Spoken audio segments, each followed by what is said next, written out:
Olá, bom dia. Às 11h30 da manhã de hoje estamos gravando mais um vídeo para o nosso canal Guia dos Perplexos, continuando a nossa série que é, de maneira geral, o uso das mitologias e da Bíblia para submeter as populações do mundo e, especificamente, aqui, como é que chegamos a essa situação da guerra Rússia-Ucrânia. Não percamos isso de vista.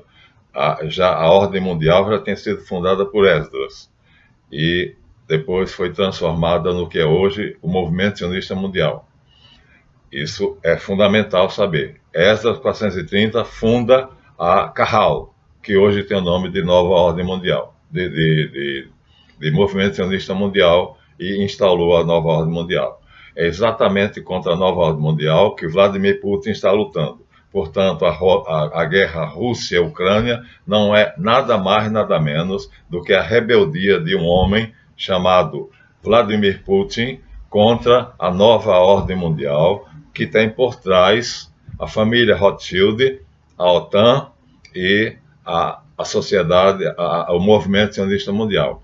Essa é o nosso assunto e o assunto dessa série de vídeos.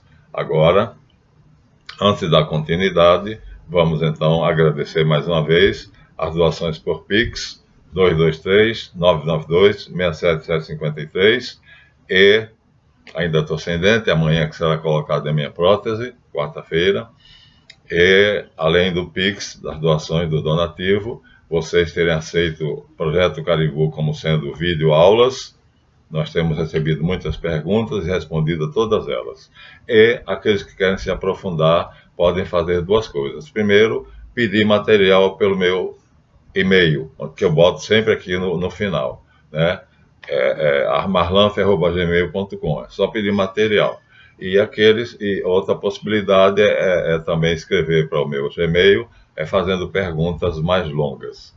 Então, fica assim à disposição. E se inscrever no Colégio do Mago Caldeus, e aí você terá aulas particulares de 1h30 de duração. É barato. Garanto a vocês que nós faremos um acordo, um acerto, e você, se quiser, você terá um curso completo de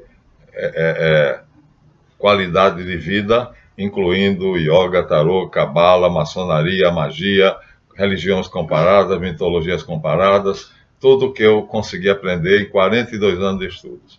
Então agora, feito o meu marketing, peço que botem o like, é importante, vocês têm esquecido. Nosso canal tem crescido bastante, então tivemos cerca de 9.000 visualizações por mês durante 9 meses, somando 90.000 visualizações. Acabei de receber o relatório do YouTube. Então, nossas visualizações que começaram com 36, subiram para 1.800, né? Graças à ajuda de alguns amigos, um deles se indispôs comigo, não vou mencionar o nome, mas também foi um dos que me ajudaram bastante. Hoje não somos mais amigos, mas eu não tenho mágoa dele no meu coração, né?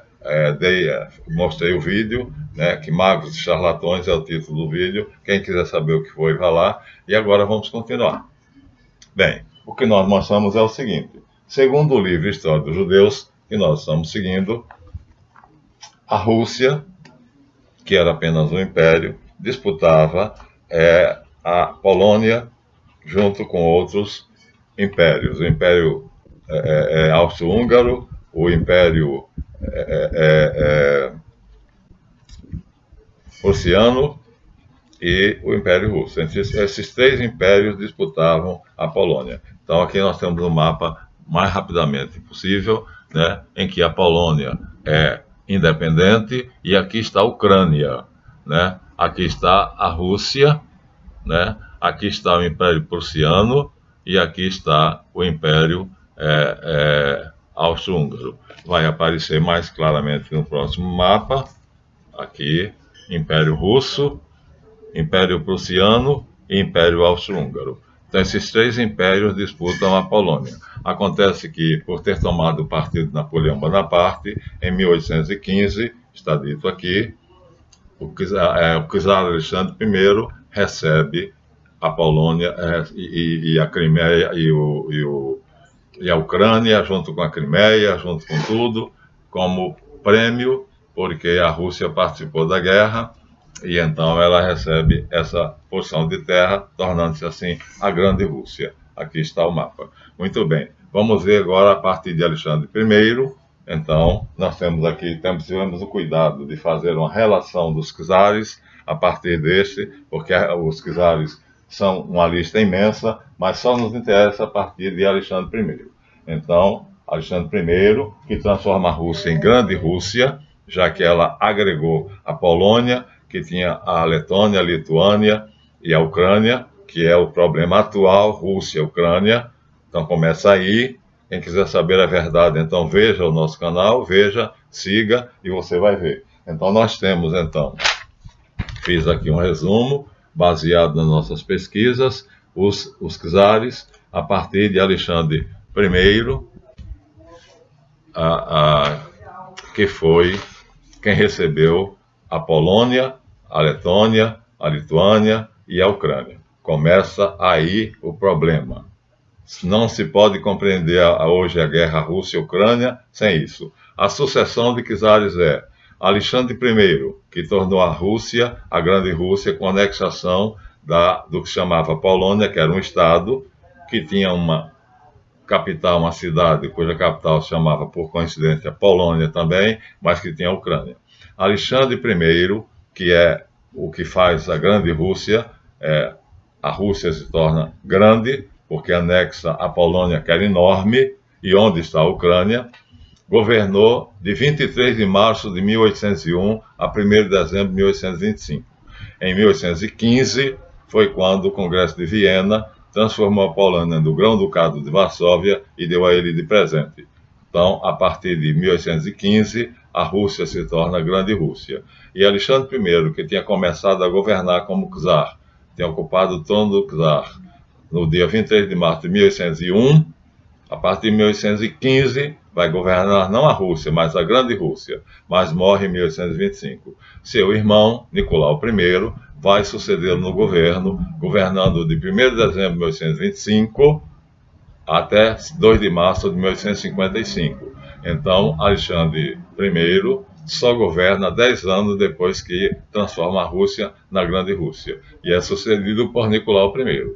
Nicolau I é sucedido por Alexandre II, que governa de 2 de março de 1855, sucedendo Nicolau I, até 13 de março de 1881, sucedido por Alexandre III, que governa de março de 1881 a novembro de 1894, que é sucedido por Nicolau II, o último czar, que governa de 1º de novembro de 1894, ano em que morre Alexandre III, e vai até 15 de março de 1917.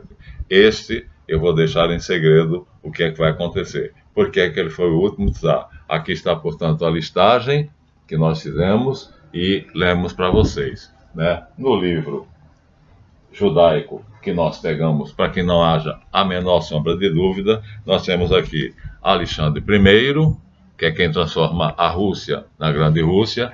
Depois, na sequência, não está tão claro como ali, eu tive cuidado de clarificar ali. Depois ele é sucedido por Nicolau I, está aqui, Nicolau I, que depois é sucedido por seu filho Alexandre III. Aqui nós temos o nome dos dois, olha aqui, nós temos Nicolau I, que é irmão de Alexandre I, e o filho de Nicolau I, que é Alexandre II. Então, a sucessão vai acontecer, mas ali está mais claro. Então, agora o Império Russo se torna a maior potência do mundo. A única que não toma dinheiro emprestado a nenhum banqueiro. Mas vai acontecer uma coisa que nós sabemos que é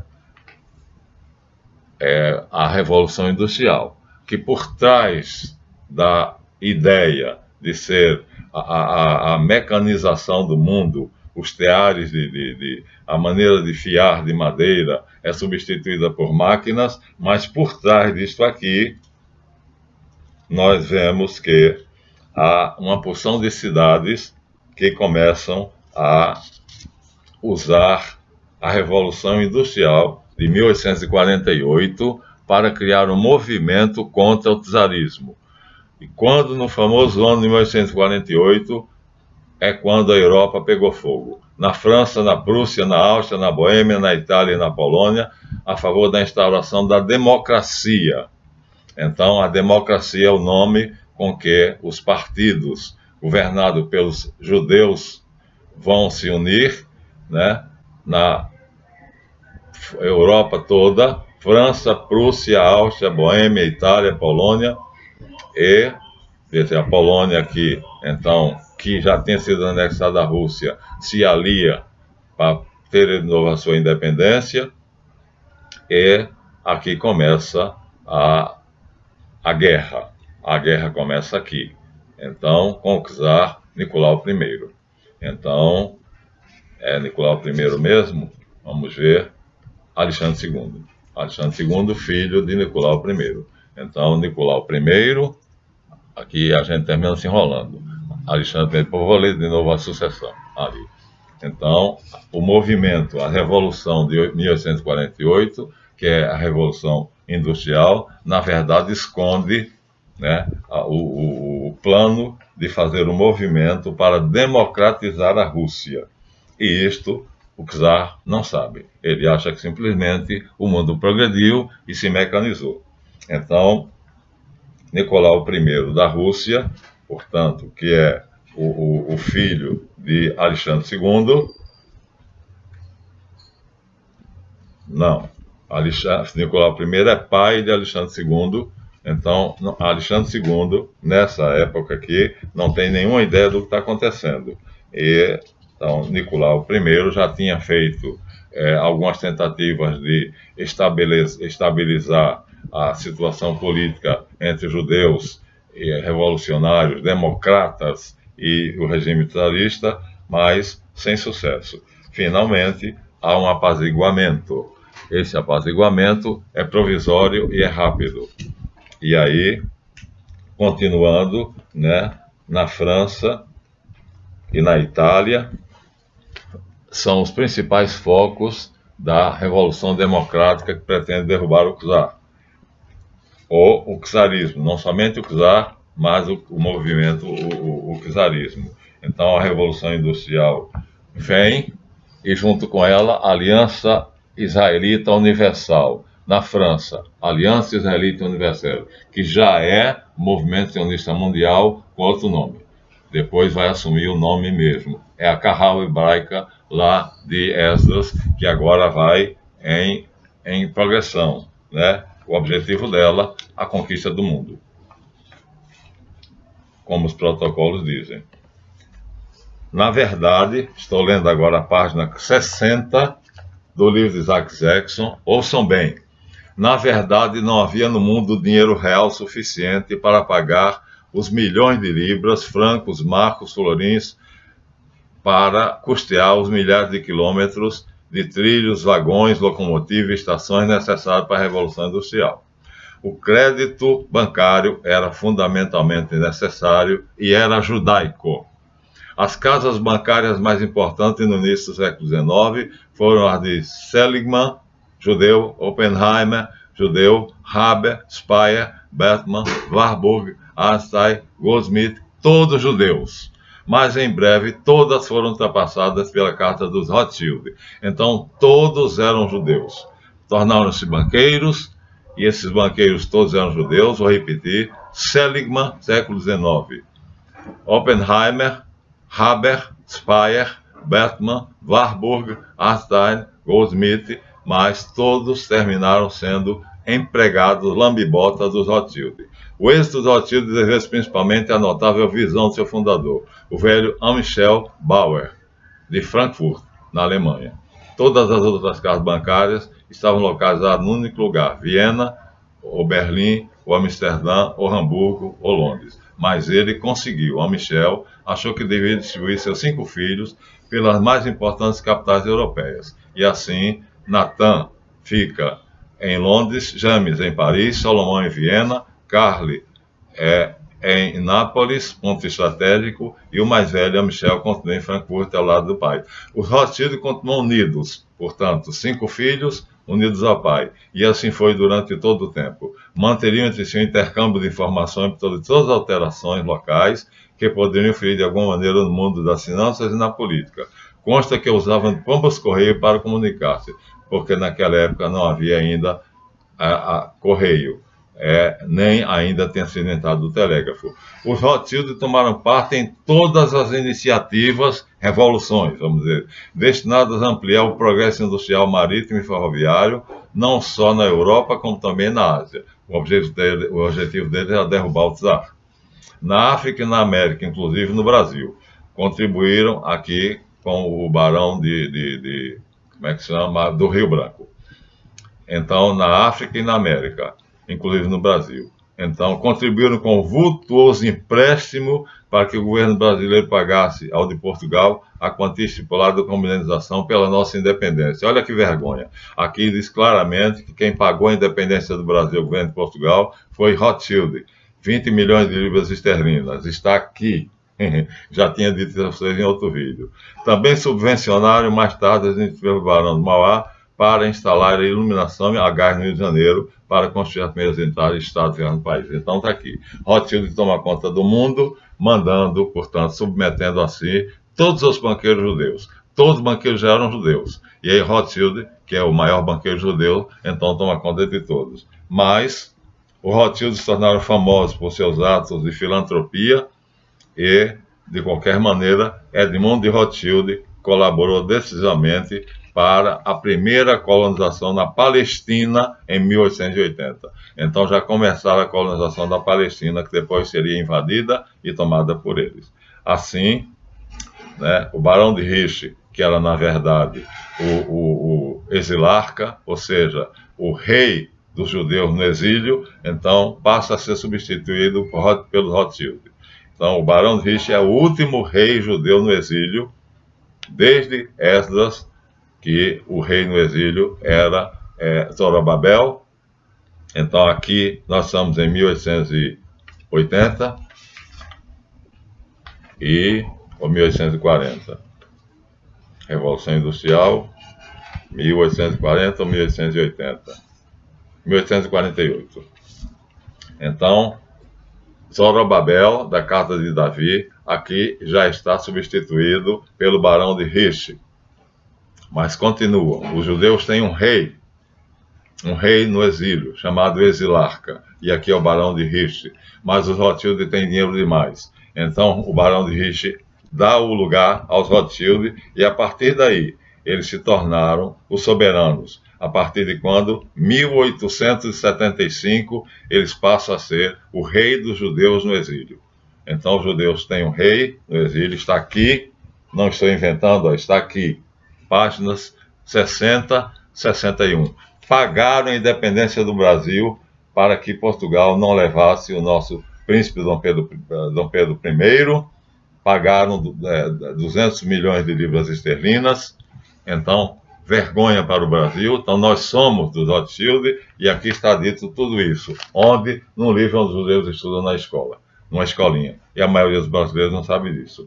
Então, o rei do mundo passa a ser, a partir de 1875, o Barão de Rothschild, no lugar do Barão de Riche, e governando todos os banqueiros. As casas bancárias dos Seligman, Oppenheimer, Haber, Speyer, Bettman, Warburg, Einstein, Goldsmith, todas são substituídas, vencidas, submetidas à administração dos Rothschild. E o Rothschild, então, tem 5 filhos, e aí coloca esses 5 filhos como sendo os chefes dessas casas bancárias que ele tomou conta devido à sua grande estratégia, um gênio das finanças. Logo, ele passa a ser, em 1881, a perseguir ferozmente o regime czarista.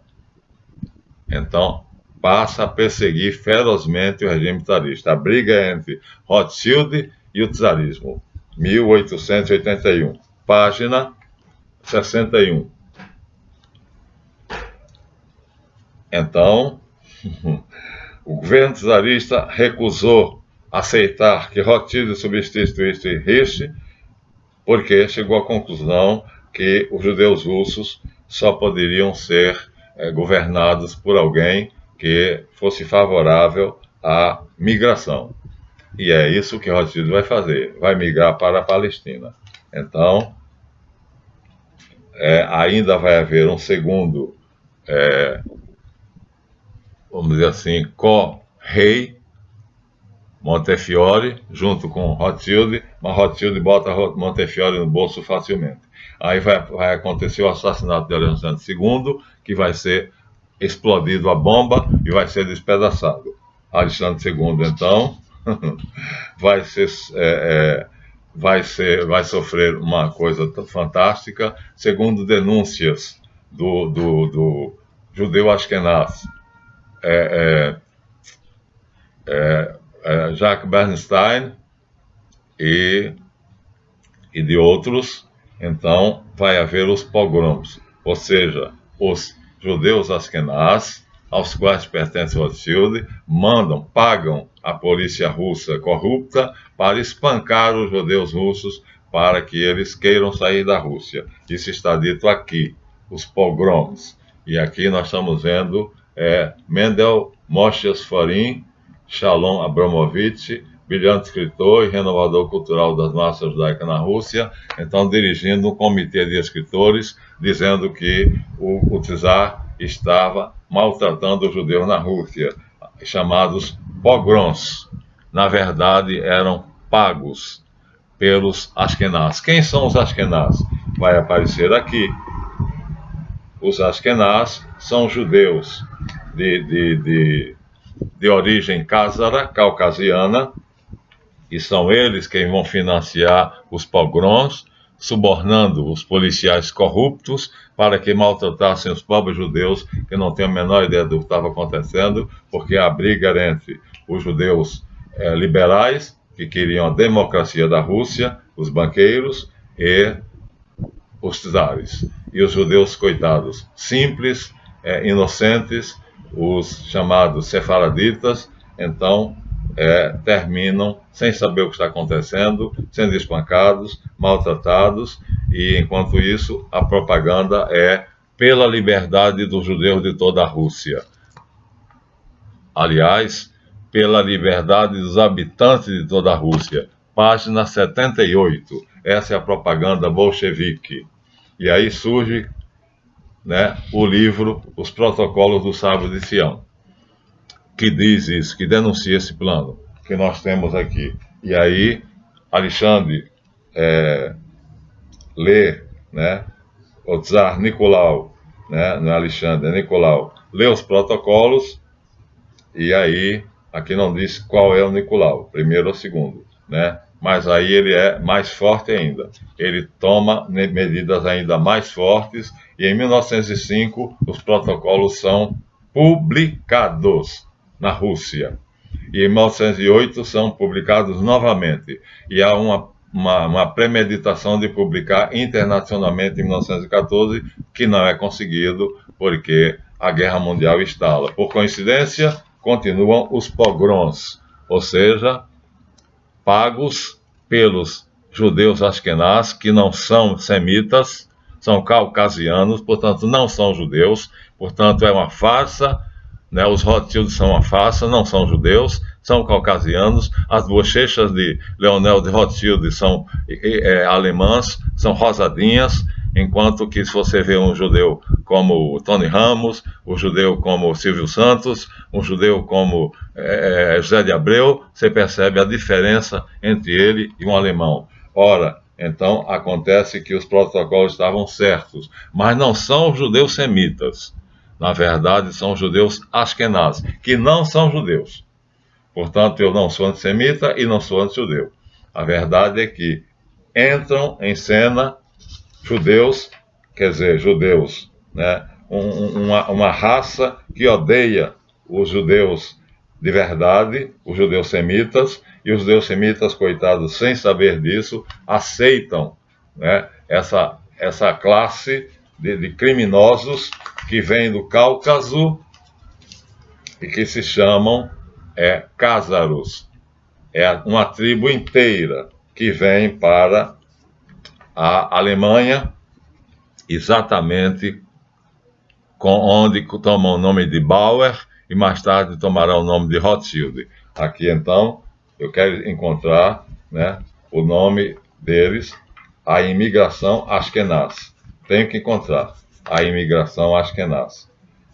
Aí é exatamente, o problema está todo aí. Então, os Ashkenaz, que na verdade não são judeus, eles se converteram ao judaísmo, são apenas supostamente religiosos, judeus religiosos, mas são ateus, e eles aí se convertem ao judaísmo, mas falsamente, apenas para serem considerados judeus. Vão para a Alemanha, escorregam do Cáucaso para a Alemanha, é fácil, a rota é fácil de fazer, está difícil de encontrar, mas essa é a grande desgraça. Então, os pobres judeus sefaraditas que ocupam a Espanha e a França são judeus de verdade, semitas, e são religiosos, e sofrem na Rússia porque são espancados pelos pogroms. E o que são os pogroms? Os pogroms são policiais corruptos, pagos pelos Ashkenaz para maltratar os judeus, para fazer com que eles fiquem contra os czares. Quem é, portanto, o criminoso, quem é o maldoso, quem é o perverso, quem é o mentiroso, quem é que os protocolos denunciam? Os Ashkenaz. Então, os Ashkenaz que vão se voltar contra os czares na pessoa dos Rothschild, cujo nome eles inicialmente usam como Bauer, mas são descendentes de uma tribo caucasiana chamada Cázaros. Estou procurando aqui. E eles sem saberem. E os pobres dos judeus semitas, coitados. Então, a partir de 1848, então começam a ser espancados, começam a ser massacrados, começam a sofrer. Começam a sofrer porque uma tribo caucasiana de pessoas perversas que supostamente convertidos ao judaísmo se tornam, através da Revolução Francesa, uma farsa também, né, os judeus. E os judeus sefaraditas, sem saber de nada, aceitam eles como irmãos. Na verdade, não são judeus de sangue, não são semitas, não são descendentes de Abraão, são falsos judeus. E é eles que fazem os protocolos. E quando a Aliança Israelita Universal é fundada por eles. Já é a Kahal hebraica. Eles se apossam, então, do plano de Esdras. O plano de Esdras, que é judeu-semita, Esdras, 430 a.C., faz um plano para tomar o mundo, e esse plano, na verdade, é tomado, é desfeito, né, quando os judeus Ashkenaz tomam conta do plano de Esdras. Está difícil, né?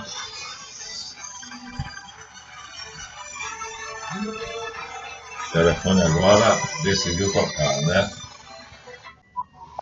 Então o telefone decidiu tocar. Então dizíamos, Esdras, judeu-semita, 430 a.C., faz um plano para tomar o mundo. 430 a.C., Jesus Cristo combate. Mas esse combate não leva a nada.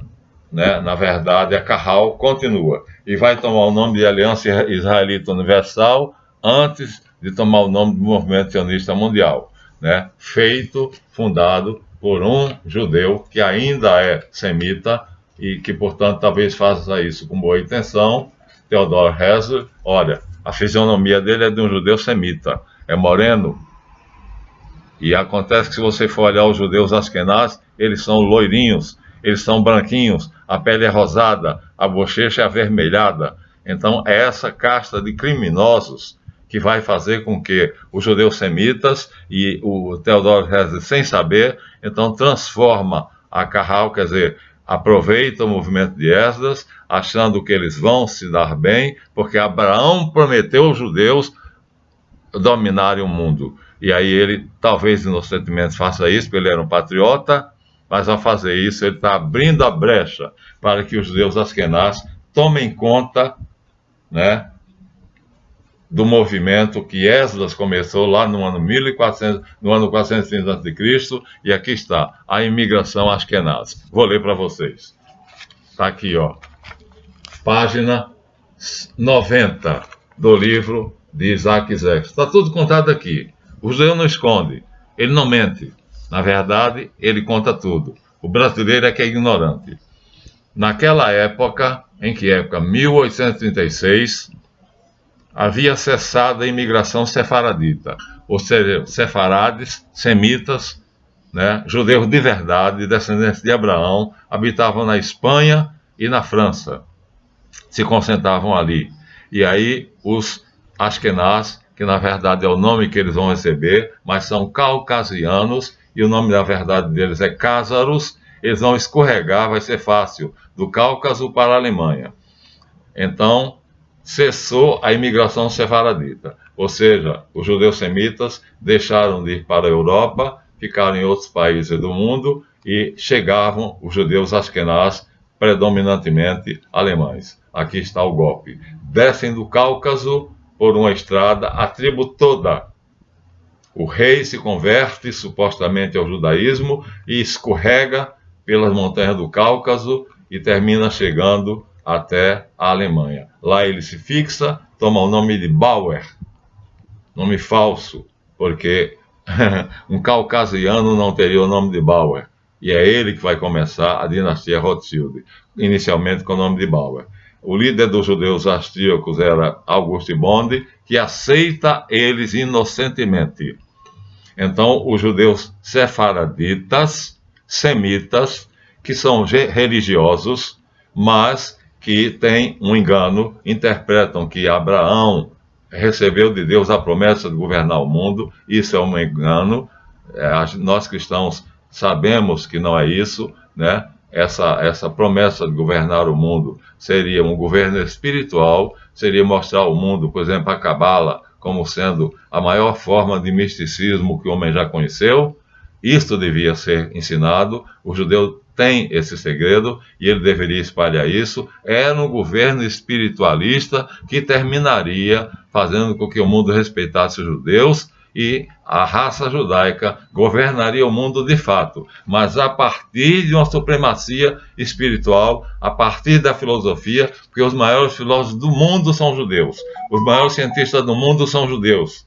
A raça judaica é privilegiada, portanto ela foi realmente escolhida. Só que, metaforicamente, Deus promete a Abraão o governo do mundo. E Abraão entende isso literalmente, ao pé da letra. Depois repete a Isaac, repete a Jacó, repete a Moisés. E aí, o que era uma metáfora, o governo do mundo, Jesus Cristo vai dizer: meu reino não é desse mundo, dai a César o que é de César e a Deus o que é de Deus, através da inteligência, através da filosofia. Os grandes filósofos judeus, a maioria deles vai ser judeu. Vamos ler para vocês, os grandes filósofos são judeus. O judeu é genial, né?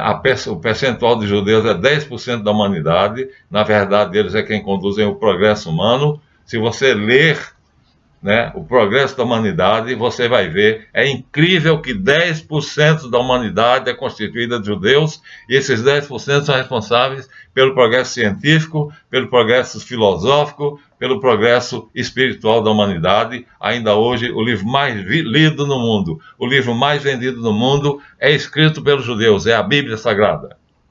Então, essa é a promessa. Mas Abraão entende errado, entende ao pé da letra. A terra que tu pisas será tua e dos teus descendentes. Falamos isso no vídeo passado. A palavra é sêmen, descendentes consanguíneos, mas a questão do domínio aqui não é um reino, o reino messiânico não é um reino deste mundo, se bem que tenha parte neste mundo. Então, o que Deus promete aos judeus sefaraditas, que são judeus de verdade, semitas, descendentes de Abraão, mas que o canalha do Esdras, traindo a todos eles, traindo o pacto do Sinai, traindo o pacto deuteronômico, o código deuteronômico, pegando tudo isso e jogando no lixo e reinterpretando da maneira dele, de uma maneira canalha, que é denunciada nos protocolos, que estão aqui, ó. Aqui eu li para vocês os protocolos, olha só. É assim que os judeus sintetizam. Vou ler a síntese de novo. Segundo esse livreco, seria uma invenção judaica, o ensino leigo universal, então tornaria o ensino democrático e gratuito, as reivindicações agrárias, ou seja, dariam aos, como na Europa feudal, cada feudo, a Rússia era feudal nessa época, cada feudo seria doado àquele que cultivava, como é na Europa, né? E as reclamações operárias teriam um nível melhor de vida, teriam satisfeitos. Então, para alcançar essa finalidade, deveriam usar todos os meios, a mentira, a corrupção, a devassidão, os vícios, a destruição, os sentimentos de família, etc. O primeiro a ser dado seria a abolição da censura nos jornais, para dizerem mentiras, e nos livros ainda controlados pelos nobres do povo. Essa absurda explanação aparece frequentemente dizendo que o regime realmente honesto tem que ser a democracia e tem que ser abolido o absolutismo autocrático. Todo esse plano teria sido elaborado pelo sábio de Sião, reunido no Congresso Sionista da Basileia, em 1897, congresso esse cuja verdadeira finalidade, como veremos adiante, era única e exclusivamente criar um lar nacional para os judeus na Palestina. Bom, isso é o resumo dado por eles aqui. É verdade ou é mentira? É só ver a história do mundo. Quando é que eles são publicados? Em 1905. Deem uma olhada no mundo de 1905 para cá e vocês vão ver se é ou não é. Os pogroms, então, são os pobres dos judeus, que acreditam que Deus dará a eles o mundo, mas vão fazer isso de uma maneira benéfica para a humanidade. Ou seja, vão fazer sendo fiéis e patriotas, combatendo pelos países onde eles moram,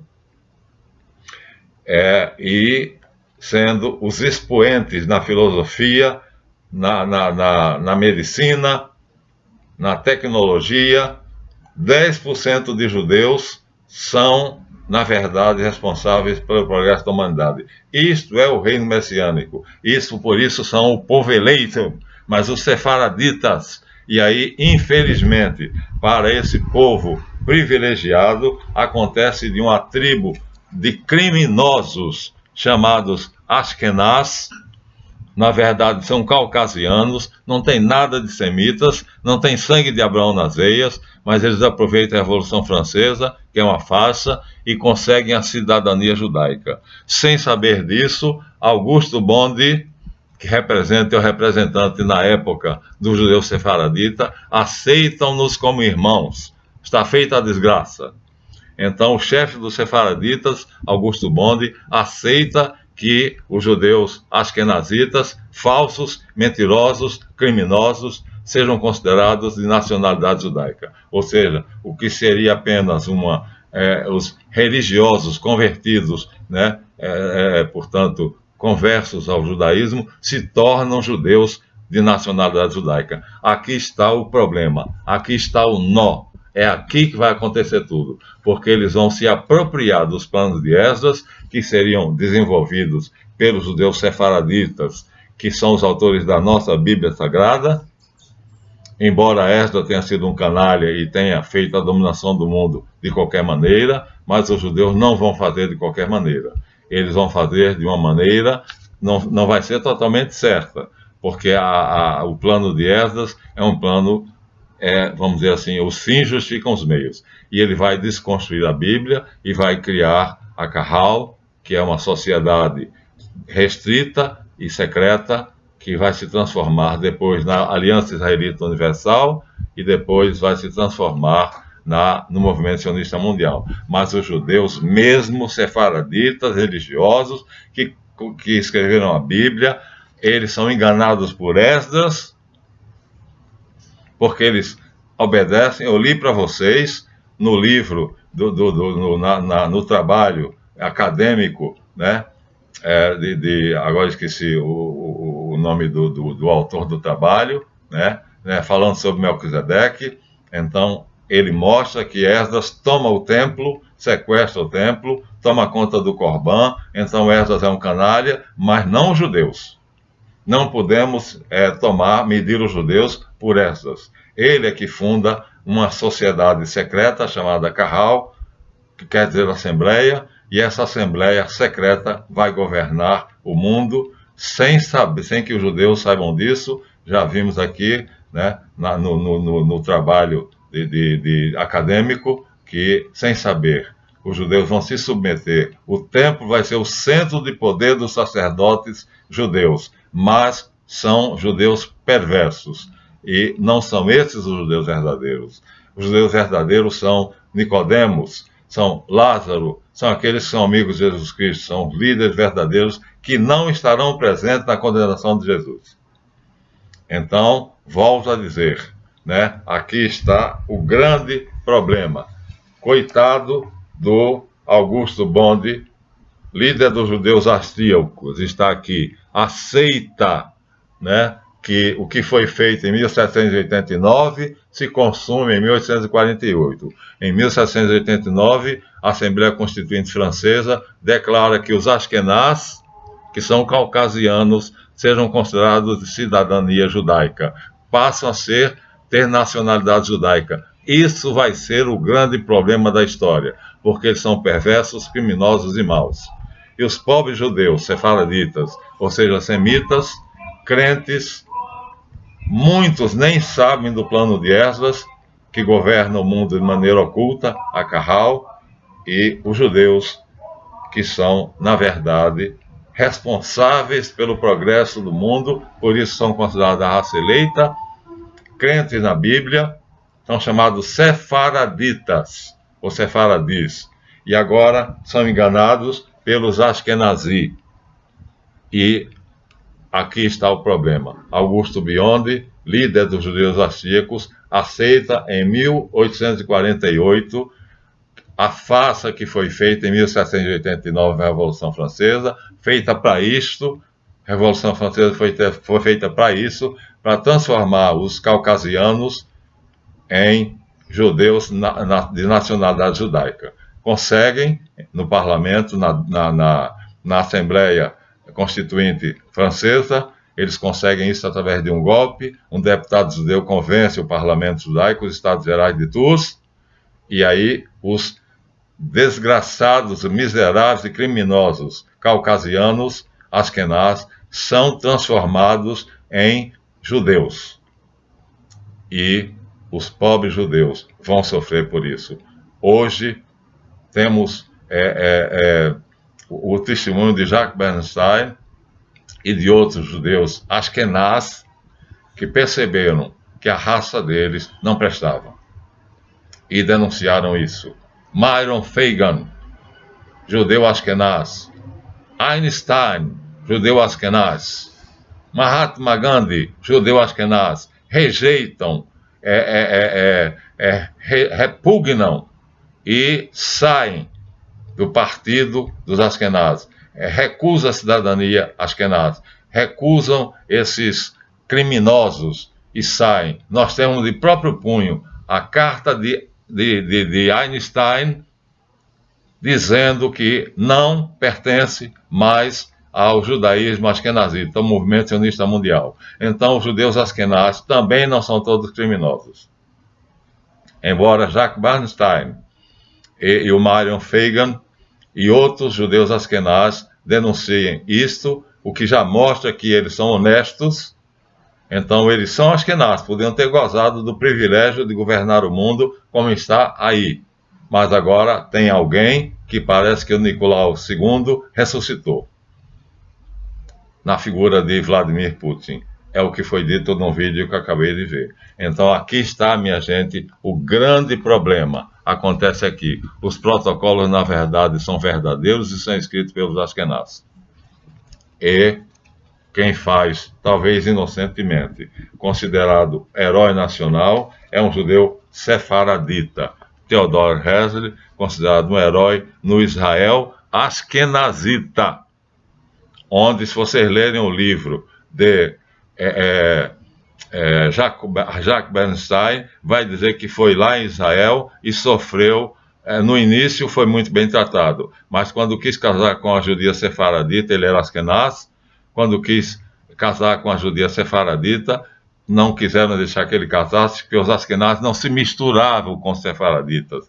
Então o judeu askenaz odeia os sefaraditas, porque os sefaraditas são religiosos e, como nós cristãos, respeitam, embora não aceitem Cristo, embora a maioria já aceite. Há dois movimentos sefaraditas que são cristãos: os Jews for Christ, judeus para Cristo, Jews for Jesus, judeus por Jesus, e os judeus messiânicos. Então já há, segundo estatísticas, em Jerusalém, mais sinagogas de judeus convertidos ao cristianismo do que judeus ortodoxos. Então esse homem talvez tenha sido enganado, talvez tenha sido levado pelo seu patriotismo e talvez tenha feito então a ideia da migração para a Palestina com uma ideia de realmente fugir dos pogroms, que era um movimento feito pelos criminosos askenaz, subornando os policiais corruptos para que espancassem, quebrassem os ossos.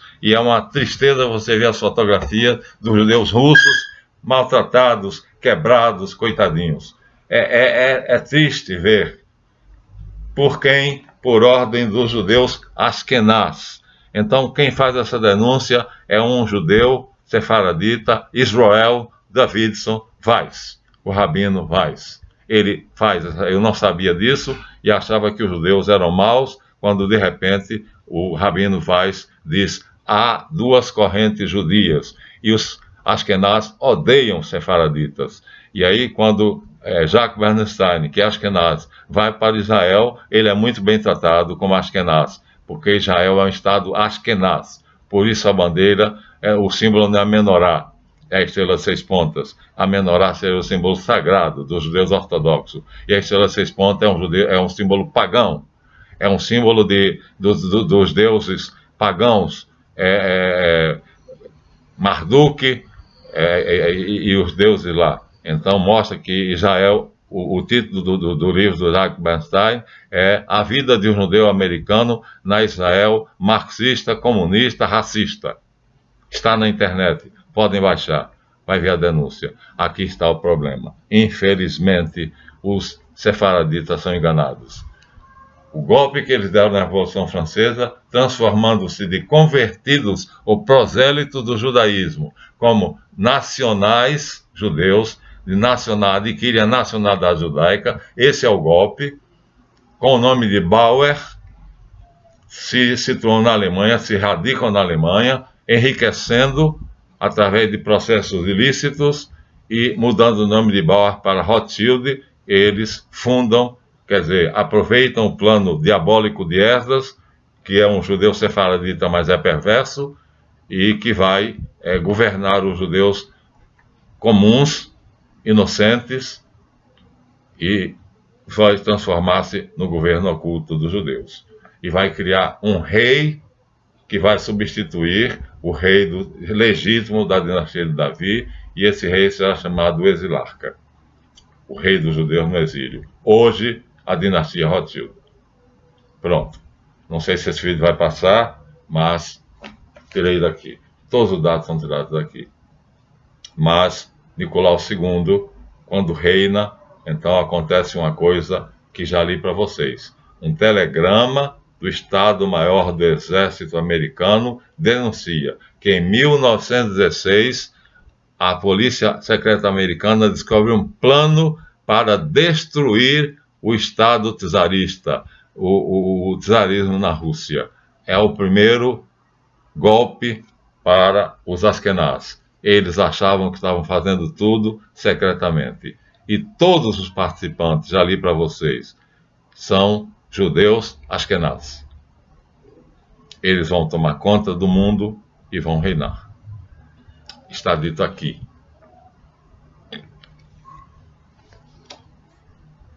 e più non dico.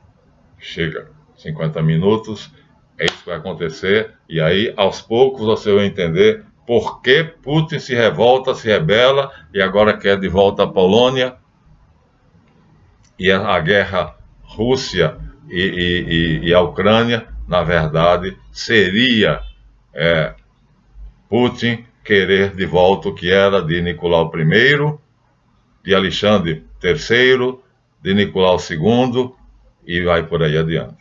A lista dos czares, vou terminar lendo elas. Aos 50 minutos, então, são Alexandre I, março de 1801 a dezembro de 1825, Nicolau I, dezembro de 1825, onde deixou de lá, a março de 1855, Alexandre II, de 1855 a 1881, Alexandre III, de 1881 a 1894, Nicolau II, o último czar, assassinado de 1º de novembro de 1894 a 15 de março de 1917. A nossa história vai terminar com Nicolau II. E é sobre Nicolau II que a Polícia Secreta Americana descobre, através de um telegrama, que denuncia, não vou ler, vou só mostrar, que denuncia que há um complô todo feito por judeus, Ashkenaz, todos eles, banqueiros, quase todos, a sede, Nova York. Eles emitem um diário, portanto um jornal diário. O agente deles na Rússia chama-se Trotsky, nome falso para Bronstein, e da Alemanha, Lenin, nome falso para Vladimir Ulyanovich, espera que a revolução estoure para poder matar o czar e acabar com o czarismo. Essa é a verdade. Mas vai haver muita coisa até lá. Mas o primeiro golpe é esse. A polícia secreta americana descobre o plano.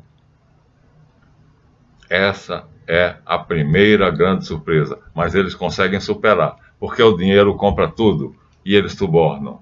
Subornam todo mundo e a Casa Judaica Max Warburg de Estocolmo, os grandes bancos Westfaliano-Renano, o judeu Olef Ashberg, o Nibank de Estocolmo, de Vodk, todos judeus, cuja filha casou-se com Trotsky, e a direção geral é de Jacob Schiff e Kohn and Leb, assessorados pelo próprio Schiff, Felix Warburg, Otto Kahn, Mortimer Schiff, irmão do primeiro, Jerônimo Hanauer, e supervisores Guggenheim e Max Beethoven. Portanto, é um movimento Ashkenaz que vai depois submeter os sefaraditas. Segundo Israel Davidson Weiss, os judeus sefaraditas são discriminados na Palestina e no mundo. Então, o que nós temos é um complô que vai tomar conta do mundo, e agora um homem teve a coragem de enfrentar essa corja.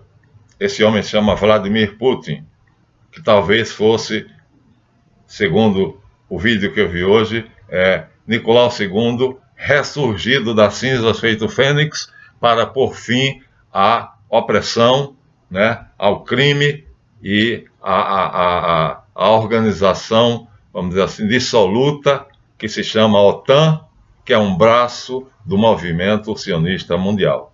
Tomara que esse vídeo passe. Não esqueçam de dar seu arraste, como diz Renato Santos, seu like, e o vídeo é pesado, mas estou contando a verdade. Se a YouTube vai deixar passar, não sei, mas se deixar passar, vocês estão sabendo a verdade. Por que Vladimir Putin decidiu invadir a Ucrânia? Estamos indo devagar, mas estamos dando a verdade passo a passo. Até o próximo vídeo.